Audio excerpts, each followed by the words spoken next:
तो स्टूडेंट्स हम लोग पढ़ रहे थे एल्केन्स की प्रिपरेशन पढ़ रहे थे और उसमें हम लोगों ने hydrogenation in presence of metal पढ़ लिया था, है ना। Hydrogenation in presence of metal पढ़ लिया था। अब आपको बताने जा रहा हूं मैं हाइड्रोजनेशन। अब बेटा हम आपको बताते हैं हाइड्रोजनेशन ऑफ डाइईन्स। अगर कोई डाइईन है, कंजुगेटेड डाइईन है, कंजुगेटेड डाइईन चाहिए मुझे। अगर कोई कंजुगेटेड डाइईन है तो यार उसका हाइड्रोजनेशन कैसे होगा इन प्रेजेंस ऑफ मेटल। अब मेटल के प्रेजेंस के बारे में बात कर रहे थे, बाकी सब पढ़ा चुके थे हम कि एल्काइन में हाइड्रोजनेशन रेट ज्यादा होता है, 4 मेंबर्ड साइक्लिक ट्रांजिशन स्टेट बनती है, बता चुके थे ना। जैसे मान लिया बेटा आपने ये कोई हाइड्रोकार्बन लिया और ये बताया था मैंने कि सिन एडिशन होता है। अब मान लिया आपने ये एल्कीन लिया ब्यूटाडाइन, कैसे भी लिखा उससे फर्क नहीं पड़ता, ये ब्यूटाडाइन ले लिया आपने। अब आपने क्या किया, इसमें हाइड्रोजन लगाया किसी मेटल की प्रेजेंस में और हमने कहा 1 इक्विवेलेंट लगाया, ठीक है ना। दोनों इक्विवेलेंट लगाओगे तो दोनों डबल बॉन्ड की जगह पर हाइड्रोजन आ ही जाएंगे, नॉर्मल ब्यूटेन बन जाएगा। अगर हम इसी में खाली हाइड्रोजन लिख देते और प्लेटिनम या कोई निकिल लिख देते तो जाहिर सी बात है एल्किन बन जाता है ब्यूटेन, दोनों डबल बॉन्ड क्या हो जाता है, हाइड्रोजनेट हो जाता है। लेकिन हमने केवल एक इक्विवेलेंट इस्तेमाल किया तो आपको एक डबल बॉन्ड को करना, लेकिन इसमें एक दिक्कत आती है। इसमें जानते हो इसकी मैकेनिज्म जो होती है, इसकी मैकेनिज्म जो होती है वो 6 मेंबर्ड साइक्लिक ट्रांजिशन स्टेट के थ्रू होती है भाई। 6 मेंबर्ड साइक्लिक ट्रांजिशन स्टेट के थ्रू होती है, 6 मेंबर्ड साइक्लिक ट्रांजिशन स्टेट के थ्रू होती है। अब इसमें करना क्या है, कैसे होती है 6 मेंबर साइक्लिक ट्रांजिशन स्टेट, बहुत आसान। तो बताया था मैंने, हाइड्रोजन मेटल के सरफेस पे जाके पहले, हाइड्रोजन मेटल की सरफेस पे जाके पहले क्या हो जाता है, एडजॉर्ब हो जाता है।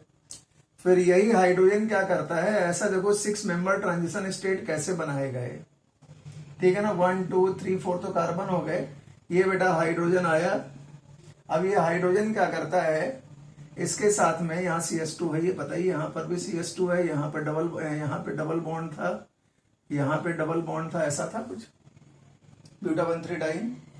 अब होता है कि ट्रांजिशन स्टेट जब बनती है तो ये वाला बॉन्ड फॉर्म होता है, ये वाला बॉन्ड फॉर्म होगा, ये भी बॉन्ड फॉर्म होगा। ये बॉन्ड क्या होगा यार, ब्रेक होगा। ये भी बॉन्ड क्या होगा, ब्रेक होगा। और ये वाला बॉन्ड जो होता है बेटा ये फॉर्म होता है। और आपको पता है कि हाइड्रोजन का बॉन्ड तो एडजॉर्प्शन के बाद धीमे धीमे अपने आप ब्रेक होने लगता है। तो 1 2 3 4 5 6, इसका मतलब ये 6 मेंबर्ड साइक्लिक ट्रांजिशन स्टेट है। तो अगर आपने मेटल का इस्तेमाल करके डाइन का हाइड्रोजनेशन कराया तो 6 मेंबर्ड साइक्लिक ट्रांजिशन स्टेट बनती है। समझ में आता रही, 6 मेंबर्ड साइक्लिक ट्रांजिशन स्टेट के थ्रू ये होता है। यही सी बात है, जब ये बॉन्ड फॉर्म हो जाएगा, ये बॉन्ड ब्रेक हो जाएगा, ये बॉन्ड ब्रेक हो जाएगा, ये बॉन्ड फॉर्म हो जाएगा, तो भाई जो हमारा फाइनल आंसर होगा वो ऐसा हो जाएगा। और ये 100% याद रखना, ये सिस एल्कीन ही होगी, ब्यूटेन 2 1। तो इसका, लेकिन अगर हमने ये ना लिखा होता कि हाइड्रोजन 1 इक्विवेलेंट है तो अपने आप ही नॉर्मल ब्यूटेन बना देते, इसको भी हाइड्रोजनेट करा देते, इसको भी हाइड्रोजनेट करा देते, ठीक है ना। इसका मतलब वो सिस एल्कीन बन के तैयार हो गई। वैसा सिस एल्कीन ही बनती है, इसमें कोई डाउट नहीं है, ठीक है। तो ये तो यार 6 मेंबर ट्रांजिशन स्टेट के थ्रू होता है, वो याद रखना। नॉर्मल एल्कीनों में क्या होता है, 4 मेंबर्ड साइक्लिक ट्रांजिशन स्टेट बनती है। इसमें बेटा क्या होता है, 6 मेंबर्ड साइक्लिक ट्रांजिशन स्टेट बनती है। ये हमने कहा था डाइईन का बताएंगे, तो ये डाइईन का भी हाइड्रोजनेशन हो गया। अब यार हम लोग बात करेंगे hydrogenation by using N2H4 and H2O2। N2H4 समझिए, हाइड्रोजन, हाइड्रोजनेशन किसका, एल्कीन और एल्काइन का ही ले रहे हैं हम। Hydrogenation by using N2O4 plus H2O2, N2H4 and H2O2। N2H4 मतलब हाइड्रोजन, तो हाइड्रोजन और H2O2 का इस्तेमाल करके हम लोग क्या करेंगे। अब देखो पहले हाइड्रोजन की बात समझ लो। अब ये तो पता ही तुम्हें, ये हाइड्रोजन है, N2H4 हो गया। और आपको बेटा ये भी पता है कि H2O2 है, H2O2 तो आसानी से वाटर और ऑक्सीजन में डिकम्पोज होगा। ये ऑक्सीजन क्या करता है, इन दोनों हाइड्रोजन को निकाल के वाटर के फॉर्म में निकल गया, और बीच में यहां बेटा क्या आ जाएगा, डबल बॉन्ड। अब नाइट्रोजन के बीच में डबल बॉन्ड आ गया, साथ में हाइड्रोजन भी है। इसे बेटा बोलते हैं एजीन या एजाइन। क्या बोलते हैं, एजीन या एजाइन। ये रिडक्शन कराने में हेल्प करता है। पहले देखो, कोई भी टॉपिक पढ़ना है तो बिना कॉन्सेप्ट का तो यार कुछ होना नहीं। बहुत अच्छा करना है तो कॉन्सेप्ट सीखना पड़ता है। ऐसे मार्जिन पे रहना है, बाउंड्री लाइन पे रहना है, डाउट में रहना है, तो ऐसे पढ़ते जाओ, रट्टा मारते जाओ जुगाड़ से, ट्रिक से। तो ये ट्रिक भी कुछ नहीं, बहुत आसान है। इसमें धीमे धीमे पढ़ते जाओगे। मैकेनिज्म को जरूरी नहीं कि आप याद रखें, लेकिन कुछ पॉइंट तो याद रखना पड़ता है कि वास्तव में मान लिया उसने पूछ लिया N2H4 H2O2 लगा दिया तो क्या होगा, तो आपके अपने आप दिमाग में आना चाहिए ये N2H4, ये बाद में क्या बनता है, azine. This azine is used for reduction. अब हम एल्कीन भी ले सकते हैं और एल्काइन भी ले सकते हैं, याद रखना। हम एल्कीन और एल्काइन कुछ भी लेकर के बना सकते हैं क्या, एल्केन, इसका इस्तेमाल करते हुए। अब कैसे करेंगे जरा ये भी समझ लो। हम N2H4 और H2O2 का इस्तेमाल कर रहे थे, दोबारा लिख देता हूं, N2H4 प्लस H2O2 का इस्तेमाल करके कर रहे थे। और ये भी बेटा सिन एडिशन ही होता है। अब N2H4 की जगह N2D4 लगा देगा तो परेशान मत होना।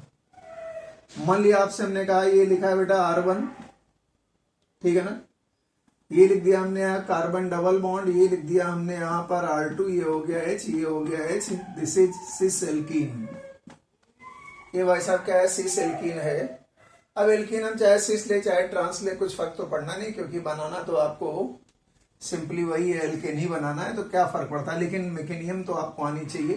तो एक काम करते हैं, R1 R2 को ऊपर कर देते हैं समझाने के लिए, और क्या, H को इधर लगा लिया और H को मैंने इधर लगा लिया, ये एल्कीन है। अब यार देखो N2H4 N2H2 जो था एजाइन था, वो करेगा क्या, ये नाइट्रोजन नाइट्रोजन डबल बॉन्ड है, ये भाई साहब हाइड्रोजन है, और ये भी क्या है, हाइड्रोजन है, ठीक है ना। इसमें भी 6 मेंबर्ड रिंग बनती है। कार्बन और हाइड्रोजन के बीच में बॉन्ड बनना स्टार्ट होगा, कार्बन और हाइड्रोजन के बीच बॉन्ड बनना स्टार्ट होगा, ये बॉन्ड फार्म होना बेटा स्टार्ट हो रहा है। F का मतलब फार्म है। जाहिर सी बात ये पाई बॉन्ड धीमे धीमे ब्रेक होना स्टार्ट होगा, जाहिर सी बात है ये वाला बॉन्ड भी धीमे धीमे ब्रेक होना स्टार्ट होगा, ये बॉन्ड भी धीमे धीमे ब्रेक स्टार्ट होगा। और ये मैं आपको कई बार बता चुका हूं कि nitrogen is one of the best leaving group.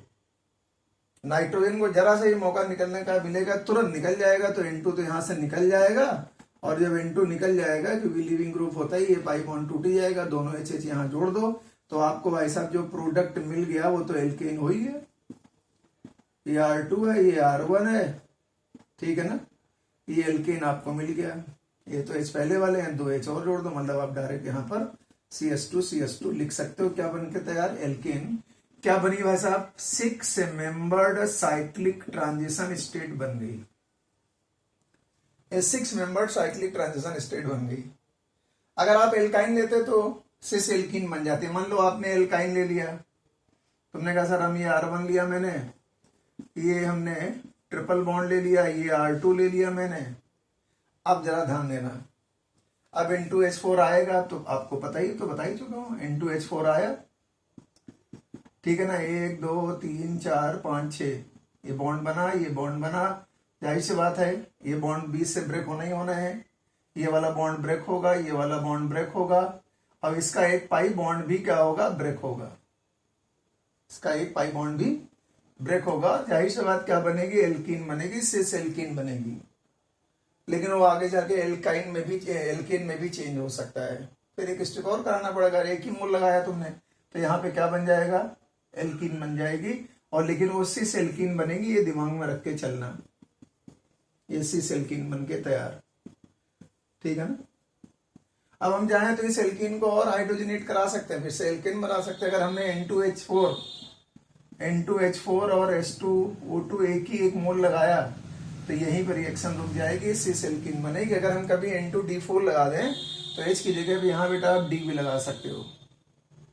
जहाँ H लगे वहाँ D भी लगा सकते हो, तो D लगने से हो सकता है कभी कायरल कार्बन भी बन जाए, तो उससे रेसमिक मिक्सचर और मीजो जो बताया था वो सब बन सकता था। ठीक है ना, तो ये सब दिमाग में रख के चलना होता है आपको। ठीक है, तो ये 6 मेंबर साइक्लिक ट्रांजिशन स्टेट बनती है बेटा। लेकिन यार इसमें एक प्रॉब्लम है, इसमें भी तो डाई इन आ सकता है। अगर आपने इसमें डाई इन ले लिया, सपोज कर लो आपने इसमें डाई इन ले लिया और तुमसे बोला गया जरा इसको आप हाइड्रोजनेट कराओ N2H4 का इस्तेमाल करके, तो N2H4 का इस्तेमाल अगर आप करोगे तो बेटा कोई एक ही डबल बॉन्ड रिड्यूस होगा, 1 मोल का इस्तेमाल करेंगे, है ना। जैसे मान लिया आपसे मैंने कहा ये डाइन ले लिया, मैंने ये डाइन ले लिया, ठीक है ना। आपने यहाँ पे लिख दिया N2H4 और ये लगा दिया आपने H2O2। अब देखो यार N2H4 में ये तो इससे पहले एजाइन बनेगा ना। अब एजाइन में ऑलरेडी कितने आइटम है, 4 आइटम है, इसमें 4 आइटम है।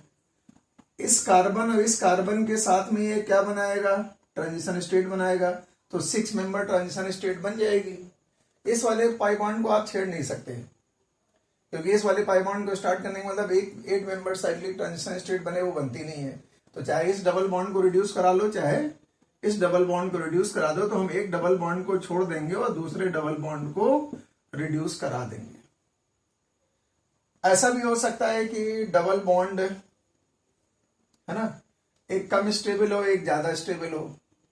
अगर हम एक कम और एक ज्यादा स्टेबल डबल बॉन्ड लेंगे तो जो कम स्टेबल डबल बॉन्ड होगा उसकी रिएक्टिविटी या हाइड्रोजनेशन की पावर ज्यादा होती है, उसको पहले आप हाइड्रोजनेट कर लिएगा और आवश्यकता पड़े तो उसको भी बाद में किया जा सकता है जो बचा हुआ है। जैसे मान लो कोई एल्कीन ऐसी लेते हैं, सपोज के लिए बेटा मैंने ये ले लिया, ये ले लिया। अब इसमें हमने क्या किया, N2H4 और H2O2 का इस्तेमाल किया, ठीक है ना। अब हमें क्या करना है यार, एक ही डबल बॉन्ड को रिड्यूस कराना है। तो जाहिर सी बात ये डबल बॉन्ड तो ज्यादा स्टेबल है यार, इसके पास अल्फा कार्बन ये है, 3 अल्फा हाइड्रोजन ये है, 1 अल्फा कार्बन ये है, और यहाँ पर CH2 है, तो 3 2 5 अल्फा हाइड्रोजन इस कार्बन के लिए, इस डबल बॉन्ड के लिए। इस डबल बॉन्ड के लिए बेटा केवल अल्फा कार्बन तो यही है ना, तो 2 ही अल्फा हाइड्रोजन, इसका मतलब ये लेस स्टेबल है। तो अगर जो लेस स्टेबल वाला होगा वही क्या फॉर्म कर लेगा, वही क्या होगा, हाइड्रोजनेट हो जाएगा।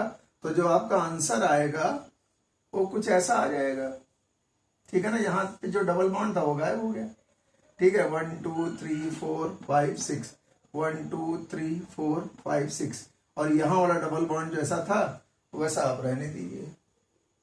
तो N2H4 और H2O2 वाला थोड़ा वैसे कम पूछा जाता है एग्जाम में, लेकिन अगर कभी लगा दें N2H4 और H2O2 तो ज्यादा आपको टेंशन पालने की जरूरत नहीं। अच्छा, मैंने ये भी कहा था कि मेटल की सरफेस को अगर हम कार्बन से कोट करते हैं ग्रेफाइट से, तो सरफेस एरिया बढ़ जाता है, तो रिएक्टिविटी उसकी तेज हो जाती है। मैंने ये भी बताया था कि एल्काइन का मेटल का के साथ हाइड्रोजनेशन का रेट एल्कीन से क्या होता है, काफी ज्यादा होता है। ये सब बातें हम बता चुके हैं आपको। अब बेटा हम लोग क्लीमेंसन रिडक्शन भी पढ़ चुके हैं, हम लोग वुल्फ किस्नर रिडक्शन भी पढ़ चुके हैं, काफी जानकारी आपको हम दे चुके हैं। अब मेटल के साथ जो रिडक्शन कराते थे हम लोग मेटल की प्रेजेंस में, वो भी हमने ले लिया है, ठीक है। अब यार कुछ स्पेशल रिड्यूसिंग एजेंट आते हैं। अब हम लोग क्या करेंगे, कुछ स्पेशल रिड्यूसिंग एजेंट का इस्तेमाल करते हैं, बहुत ही इंपॉर्टेंट होते हैं स्पेशल रिड्यूसिंग एजेंट, ठीक है ना। पहला रिड्यूसिंग एजेंट बेटा हमने लिया यहां पर लिंड्स-लार कैटलिस्ट, लिंड्स-लार कैटलिस्ट, ठीक है ना। अब ये होता क्या है, आपने मान लिया ये पैलेडियम लिया और पैलेडियम की सरफेस पे आपने कैल्शियम कार्बोनेट लगा दिया, पैलेडियम की सरफेस पे आपने कैल्शियम कार्बोनेट लगा दिया। कैल्शियम कार्बोनेट क्या होता है, चूना। तो हिंदी में कहते नहीं चूना लगा देना, कहावत होती है, नहीं चूना लगा देना। चूना लगा देने का मतलब समझते ही हो कि क्या है, किसी को नुकसान पहुंचा देना। तो आपने पैलेडियम की सरफेस पे कैल्शियम कार्बोनेट लगा दिया, चूना लगा दिया, तो जाहिर सी बात उसकी रिएक्टिविटी कुछ कम जरूर हो जाएगी।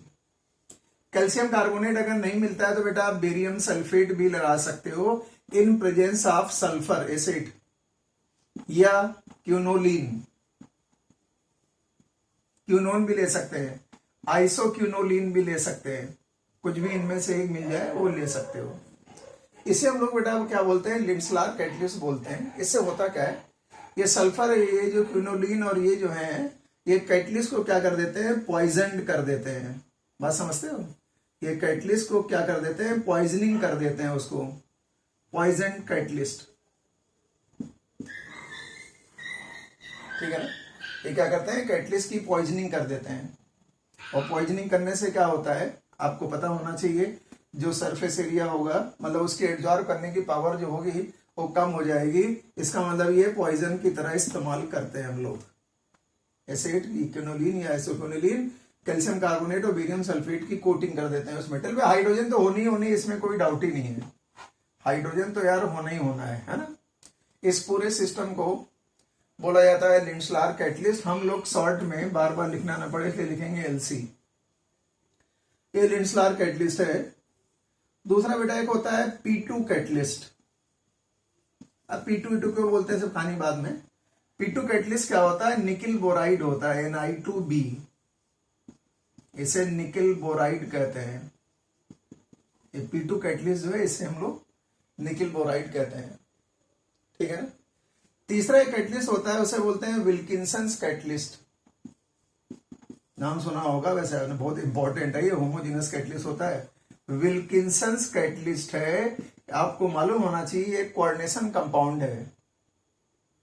ये कोऑर्डिनेशन कंपाउंड होता है tris triphenyl phosphine rhodium chloride. Triphenyl phosphine का मतलब पीएच फिनाइल, ट्राइफिनाइल फास्फीन, ये मोनोडेंटेड लिगेंड है, 3 टाइम्स लिया, इसलिए बोले tris triphenyl phosphine rhodium chloride. इसे बेटा क्या बोलते हैं, विल्किंसंस कैटलिस्ट बोलते हैं। ये भी एक बहुत ही इंपॉर्टेंट कैटलिस्ट होता है। अच्छा, आपने ये भी नाम सुना होगा, ये भी सुना होगा कि ये उसमें सरफेस केमिस्ट्री बारे में बताया जाता है कैटलिसिस में, कि जिगलर नाटा कैटलिस्ट भी होता है, वो हेट्रोजिनस कैटलिस्ट होता है ना, R3AlTiCl4 होता है। तो ये विल्किंसंस कैटलिस्ट है, ये होमोजिनस कैटलिस्ट होता है। वैसे P2 कैटलिस्ट निकल बोराइड होता है। एक्चुअली हम इसलिए बता रहे हैं क्योंकि इन तीनों का फंक्शन सेम है, तीनों का काम एक ही है। हालांकि विल्किंसंस कैटलिस्ट एल्कीन और एल्काइन सबको रिड्यूस कर सकता है, लेकिन हम लोग ये जो लिंड्सलार कैटलिस्ट और P2 कैटलिस्ट है, ये हम लोग स्पेशली एल्काइन को एल्कीन में चेंज करने के लिए इस्तेमाल करेंगे। क्या समझ रहे हो, इनका इस्तेमाल हम लोग क्या करेंगे, एल्काइन से एल्कीन बनाने में इस्तेमाल करेंगे। और ये हमेशा सिन एडिशन करता है हाइड्रोजन का। ये जो कैटलिस्ट है हमेशा सिन एडिशन से ही प्रोडक्ट बनाते हैं, दिमाग में रखिएगा, हमेशा सिन एडिशन से प्रोडक्ट बनता है। और वो बता चुके हैं, सिस एल्कीन में सिन एडिशन होगा तो मीजो या रिथ्रोपस प्लेनर सिमेट्री होनी चाहिए। ट्रांस एल्कीन में सिन एडिशन कराओगे क्या बन जाएगा, रेसनिंग मिक्सचर बन जाएगा, वगैरह वगैरह, है ना। तो लिंड्सलार कैटलिस्ट इसे बोलते हैं। P2 कैटलिस्ट है, इन दोनों का ज्यादा इस्तेमाल होता है, इसका इस्तेमाल थोड़ा कम लोग करते हैं। पॉलीमराइजेशन में ज्यादा इस्तेमाल होता है इसका, लेकिन फिर भी लगा के दे सकता है।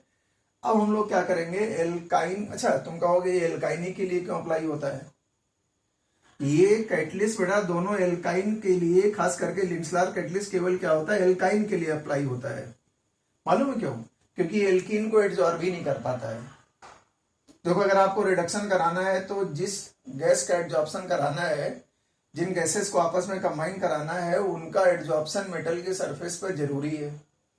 तुमने क्या कर दिया, चूना लगा दिया है, तुमने क्या किया, कैल्शियम कार्बोनेट या बेरियम सल्फेट का लेप लगा दिया है। तो उससे क्या होगा, अब वो जो मेटल की सरफेस है वो एल्कीन एब्जॉर्ब ही नहीं कर पाती है। मेटल की जो सरफेस होती है वो एल्कीन एब्जॉर्ब ही नहीं कर पाती, केवल एल्काइन एब्जॉर्ब करती है। इसका मतलब मेटल सरफेस कॉन्सेप्ट बहुत जरूरी होता है। Metal surface can absorb, metal surface can absorb only alkyne and hydrogen, not alkene। ये एल्कीन को एब्जॉर्ब ही नहीं करता है। इसका मतलब आप लिंड्सलार कैटलिस्ट अगर एल्कीन में लगा भी दोगे तो कुछ नहीं होने वाला है। अगर आपने लिंड्सलार कैटलिस्ट एल्कीन में लगा भी दिया तब भी कुछ नहीं होने वाला है, क्योंकि वो लिंड्सलार कैटलिस्ट क्या करेगा, केवल एल्काइन को ही एब्जॉर्ब करेगा और हाइड्रोजन को एब्जॉर्ब करेगा। तो जो गैस एब्जॉर्ब भी नहीं हो रही है, जाहिर सी बात उसका कुछ होने वाला नहीं है। और हमने क्या बताया, ये हमेशा सिन एडिशन करता है, याद रखना, सिन एडिशन। बाद में हम चैप्टर को रिवाइज कराएंगे, फिर क्या करेंगे, बहुत सारे क्वेश्चंस आपको देंगे, लेकिन जो क्वेश्चंस देंगे उनके आंसर एक दिन बाद देंगे, तो तुम घर पे ट्राई करो, ठीक है।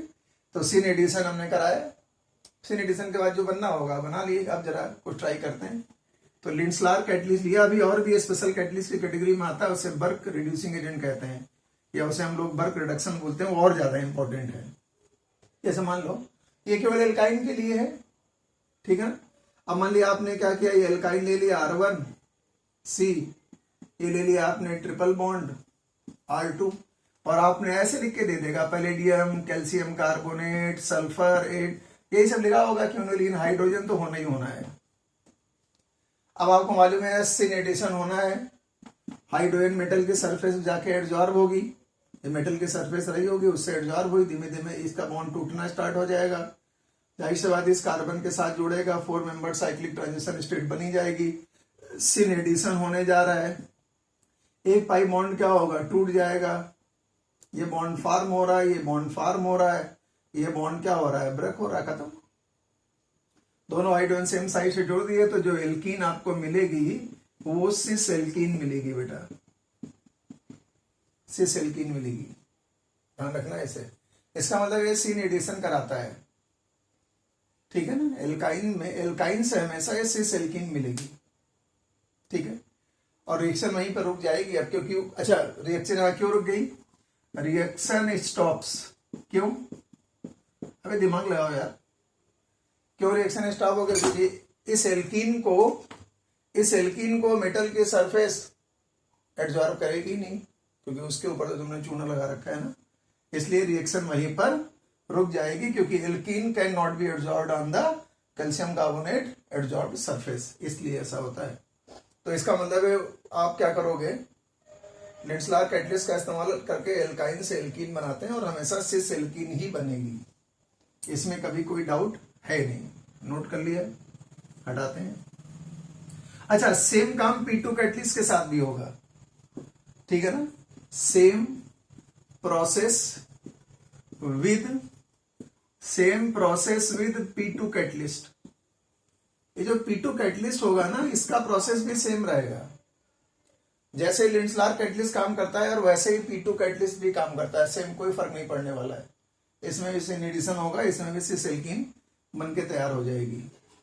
लेकिन अब हम लोग क्या करने जा रहे हैं, एक स्पेशल रिड्यूसिंग एजेंट और लेने जा रहे हैं, वो हम बेटा उसका नाम लेंगे बर्क रिडक्शन। ये कुछ ज्यादा इंपॉर्टेंट है, बताते हैं क्यों। Birch reduction very very very important किसी भी एग्जाम के लिए। अब बर्क रिडक्शन में हम लोग क्या करते हैं, रिड्यूसिंग एजेंट जो इस्तेमाल करते हैं वो सुनो क्या करते हैं। हम लोग लेंगे लिथियम, ठीक है ना, और लिक्विड अमोनिया। नहीं मिला तो आप सोडियम और लिक्विड अमोनिया का भी इस्तेमाल कर सकते हो, नहीं मिला तो आप पोटेशियम और लिक्विड अमोनिया का भी इस्तेमाल कर सकते हो। तो बर्क रिडक्शन में आप lithium ammonia, sodium ammonia, potassium liquid ammonia का इस्तेमाल कर सकते हो, ठीक। अभी मैग्नीशियम पे भी आएंगे, बहुत इंपॉर्टेंट है ये, ठीक है। तो ये रिड्यूसिंग एजेंट का नाम याद कर लो, लिक्विड। अब सवाल उठता है किसको रिड्यूस करता है, it reduces non terminal alkynes. सुन लो क्या बोल रहे हैं, it reduces non terminal alkynes. ये नॉन टर्मिनल एल्काइन को रिड्यूस करेगा। मतलब ट्रिपल बॉन्ड अब टर्मिनल में नहीं होना चाहिए, 1 पे नहीं होना चाहिए, ठीक है। और किसको रिड्यूस करेगा, टर्मिनल एल्कीन्स। जो टर्मिनल एल्कीन्स होती हैं वो यार इससे रिड्यूस हो जाती हैं, जो टर्मिनल एल्कीन्स होती हैं वो इससे रिड्यूस हो जाते हैं, उसमें कोई डाउट नहीं है ना। ये डाइन्स को भी रिड्यूस कर सकता है, वैसे ये बेंजीन को भी रिड्यूस कर सकता है, बेंजीन के भी रिड्यूस कर सकता है। और ये बेंजीन के जो डेरिवेटिव्स होते हैं उनको भी रिड्यूस कर सकता है। अगर हम बेटा बेंजीन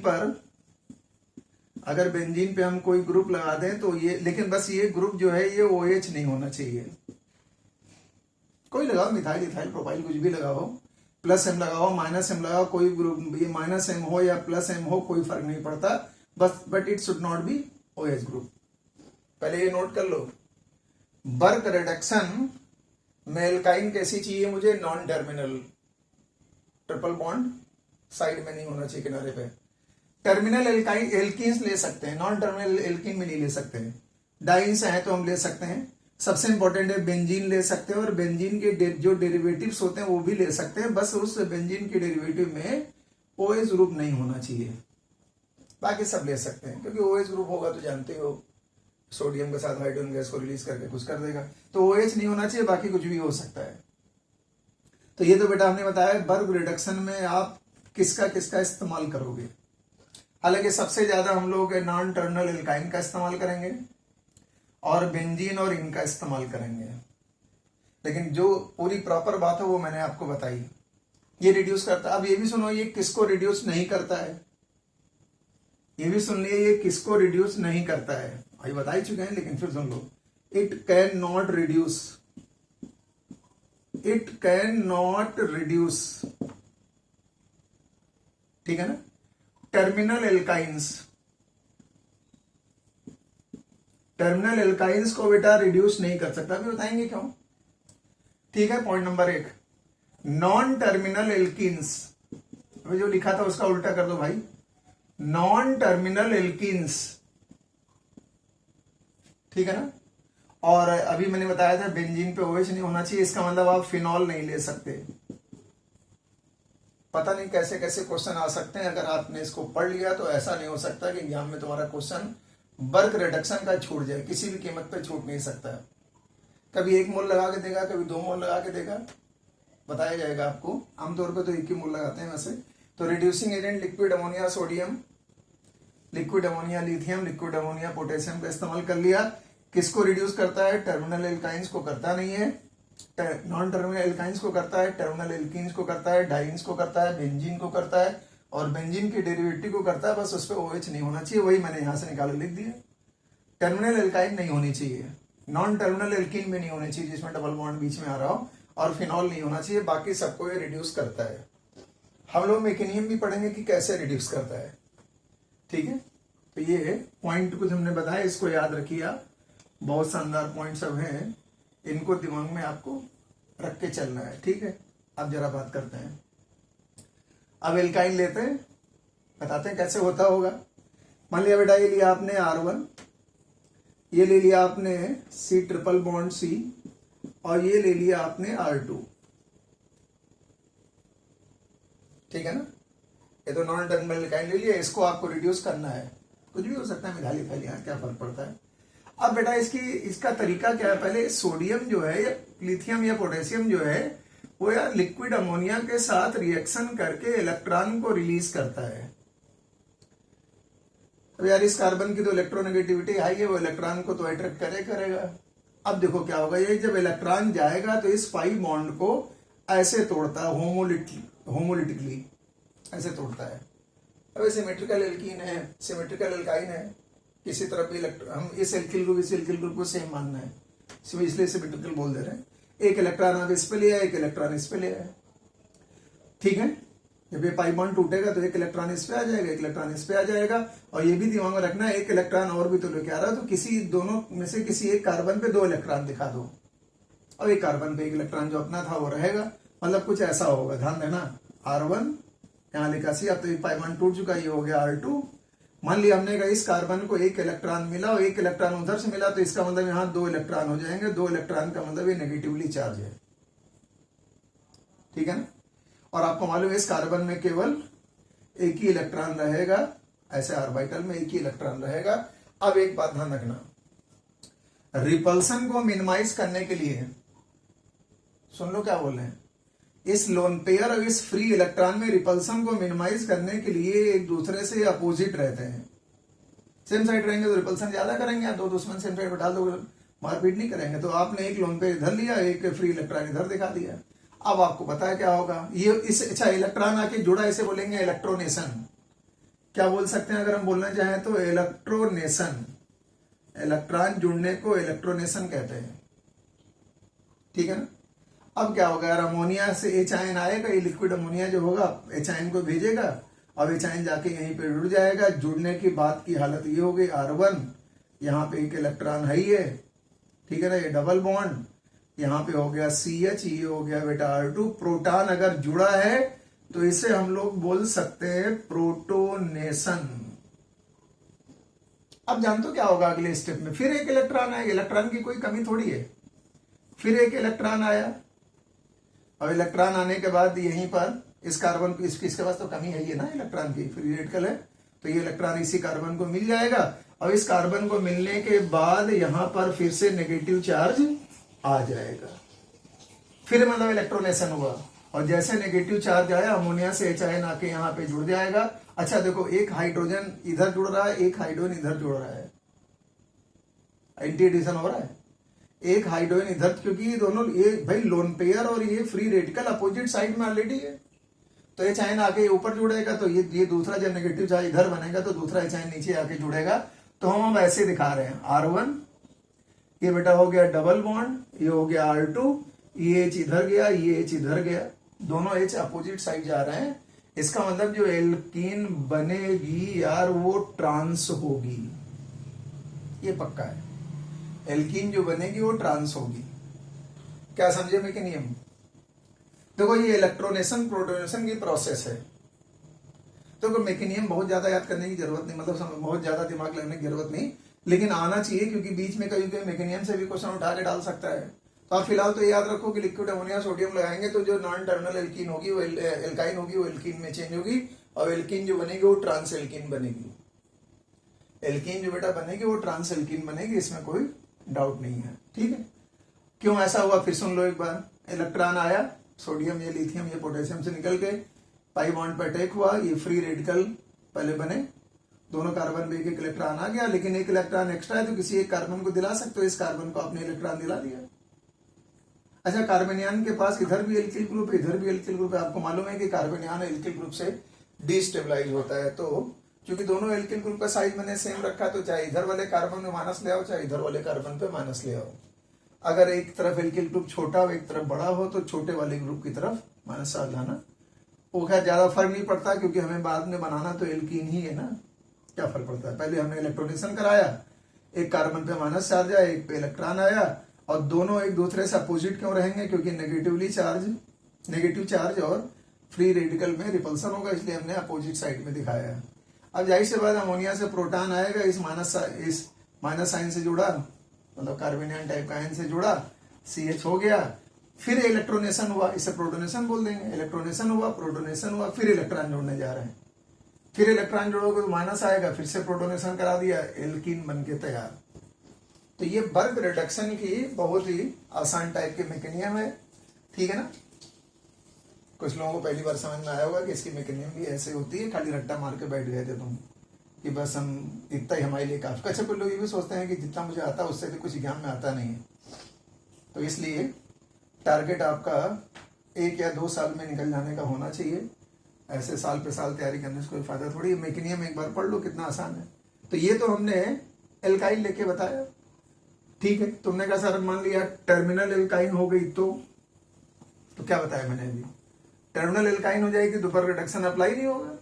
सपोज कर लो हमने टर्मिनल एल्काइन ले लिया, ये ले लिया हमने CH3C ट्रिपल बॉन्ड CH, और ये लगा दिया सोडियम और लिक्विड अमोनिया। अब आपको ये बात पक्की तरह से पता है कि टर्मिनल कार्बन का हाइड्रोजन तो एसिडिक हाइड्रोजन होता है ना। अब एसिडिक हाइड्रोजन, क्योंकि ट्रिपल बॉन्डेड कार्बन की इलेक्ट्रोनेगेटिविटी हाई होती है, तो ये एसिडिक हाइड्रोजन है, तो इस एसिडिक हाइड्रोजन के साथ ये क्या करेगा, सोडियम एसिडिक हाइड्रोजन को तो हाइड्रोजन गैस के फॉर्म में निकाल देगा, तो सॉल्ट बना लेगा। ऐसा हो जाएगा CH3C ट्रिपल बॉन्ड CNA और हाइड्रोजन गैस रिलीज हो जाएगी। आपको मालूम है कोई भी एसिडिक कंपाउंड सोडियम के साथ हाइड्रोजन गैस तो रिलीज ही कर देगा। ये हो गया बेटा प्लस, ये हो गया माइनस, ये सॉल्ट बन गया। इसी टाइप के सॉल्ट को हम लोग एसिटिलाइट्स कहते थे, इसी टाइप के सॉल्ट को हम लोग एसिटिलाइट कहते थे। तो होशियार है ना, अगर ट्रिपल बॉन्ड ये टर्मिनल पे है तो आपको जितने, मान लीजिए इस तरफ भी CH होता तो इधर वाला H भी हटा देते आप, ठीक है। तो ये क्या बन जाएगा, एसिटिलाइट टाइप का सॉल्ट बन जाएगा, ठीक है। तुमने कहा सर हम अगर टर्मिनल एल्कीन ले ले, हो जाएगी। अगर आपने टर्मिनल एल्कीन में सोडियम और लिक्विड अमोनिया लगा दिया, आराम से हो जाएगी, एल्कीन बन जाएगा। अब एल्कीन से तो एल्कीन ही बनता है ना, लेकिन तुमने कहा सर हम नॉन टर्मिनल एल्कीन ले लेंगे। एक एक पॉइंट को कहते समझो। हमने क्या किया, लिक्विड अमोनिया और सोडियम लगा दिया और नॉन टर्मिनल एल्कीन ले ली। अगर आपने नॉन टर्मिनल एल्कीन ले ली तो नो रिएक्शन। मैंने बताया था ये नॉन टर्मिनल एल्कीन के लिए होता ही नहीं है। टर्मिनल एल्कीन होगी तो करा सकता है, नॉन टर्मिनल एल्कीन के लिए ऐसा कोई सिस्टम यहां पे है ही नहीं। ठीक है, अब हम बात करते हैं बेंजीन के बारे में। तुम कहोगे अगर हम बेंजीन में लगा देंगे तो क्या होगा, बहुत इंपॉर्टेंट है। हालांकि हम लोग हाइड्रोकार्बन पढ़ रहे हैं लेकिन फिर भी बता देते हैं। मान लिया आपने बेंजीन लिया बेटा, ये आपने बेंजीन लिया और बेंजीन में आपने ये लिक्विड अमोनिया और सोडियम लगाया, तो यार पहले तो एक इलेक्ट्रॉन निकलेगा ही सोडियम से, समझ जाओ। ठीक है ना। ऐसे आपने इसमें भाई तीनों पाई बॉन्ड एक ही जैसे तो हैं। इस पाई बॉन्ड के इलेक्ट्रॉन को मैंने ऐसे ब्रेक किया, यहाँ CH है, यहाँ पर भी क्या है CH है, यहाँ पे एक इलेक्ट्रॉन आ जाएगा, यहाँ पर भी एक इलेक्ट्रॉन आ जाए। लेकिन किसी एक कार्बन पे ये भी इलेक्ट्रॉन जोड़ देना, किसी एक कार्बन पे ये भी इलेक्ट्रॉन जोड़ देना, चलो ऊपर वाले पे जोड़ दे रहे हैं, कोई फर्क नहीं पड़ता, नीचे वाले पर भी जोड़ सकते हो। ऐसा मैंने कर दिया। तो यहाँ बेटा इस कार्बन पर एक इलेक्ट्रॉन इस ऑर्बिटल में है, फ्री रेडिकल टाइप का बन गया, और इस कार्बन पे यहाँ बेटा माइनस चार्ज आ गया। अब आपको ये बात तो यार पता ही है, double bond single bond free electron, अभी double bond single bond free electron, तो रेजोनेंस तो होगा ही होगा। ये तो कंजुगेटेड सिस्टम है। तो जब रेजोनेंस होगा तो क्या होगा, ये वाला जो पाई बॉन्ड है ये टूटेगा ऐसे, यहां पे एक इलेक्ट्रॉन आएगा और एक इलेक्ट्रॉन इससे यहां पे क्या बन जाएगा, डबल बॉन्ड। क्या बन जाएगा, डबल बॉन्ड। इस कार्बन पे अभी भी क्या है, माइनस है, चाहो तो प्रोटोनेशन भी करा सकते थे, ये माइनस है, और इस कार्बन पे बेटा क्या बन गया है, फ्री रेडिकल। ठीक है ना। अब समझ जाओ, अब लिक्विड अमोनिया आया, मतलब अमोनिया से एच आया, यहां जुड़ेगा, तो जब यहां जुड़ जाएगा तो यहां पे तो यार पूरा CH हो गया ना, लेकिन इस कार्बन पे एक इलेक्ट्रॉन पड़ा हुआ है, फिर से एक इलेक्ट्रॉन आके यहाँ पे जुड़ेगा।